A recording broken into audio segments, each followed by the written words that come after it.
A group of demonstrators led by children marched across the Brooklyn Bridge in New York on Thursday to protest against gun violence.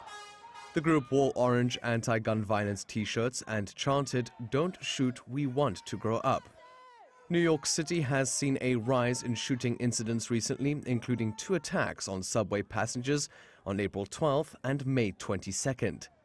Speaking later on Thursday, the city's mayor, Eric Adams, announced that he is forming a task force to tackle gun violence. The rally comes a day after a gunman killed 2 doctors and 2 others at an Oklahoma medical building, and 10 days after another shooting at an elementary school in Texas, where 19 children and 2 adults were killed. Thousands marched through the streets of Jerusalem on Thursday for the annual Gay Pride Parade. Those attending the event were surrounded by heavy police protection, with 2,400 officers deployed. The parade has long been a point of tension between secular Israelis and the more conservative ultra-Orthodox Jewish community. Previous events saw religious radicals attack participants, with Pride Parade organizers this year receiving death threats ahead of the march. Authorities say 3 people suspected of threatening the event have been arrested. Meanwhile, in Tunisia, President Kais Saied dismissed 57 judges from the country's Supreme Judicial Council on Wednesday, accusing them of corruption and protecting terrorists. The purge comes as he looks to restructure the country's political system following his one-man rule consolidation, but has been met with rejection by nearly all of Tunisia's political parties.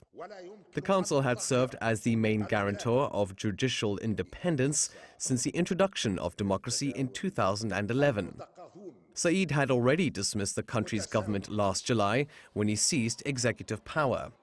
He has also replaced the Independent Electoral Commission and announced a new constitution this month that will be put to a referendum in July.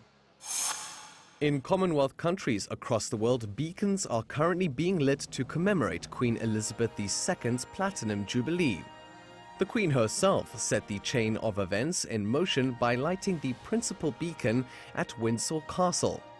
Symbolizing unity and an ancient form of communication, beacons will be set alight in countries including Australia, Zambia, South Africa and India, with the total number coming to at least 3,300 worldwide. The Queen is the first British monarch to celebrate a Platinum Jubilee and becomes the 3rd longest reigning monarch in the world, as she has been on the throne for 70 years. Meanwhile, the Royal Air Force staged a fly-past and painted the skies over Buckingham Palace in red, white and blue on Thursday. This comes as Britain itself began 4 days of Jubilee celebrations spanning June 2nd to June 6th. The event saw some disruptions as authorities reportedly arrested at least 12 climate activists for causing a disturbance at a military parade in London on Thursday. Matthew Ashley, Arirang News.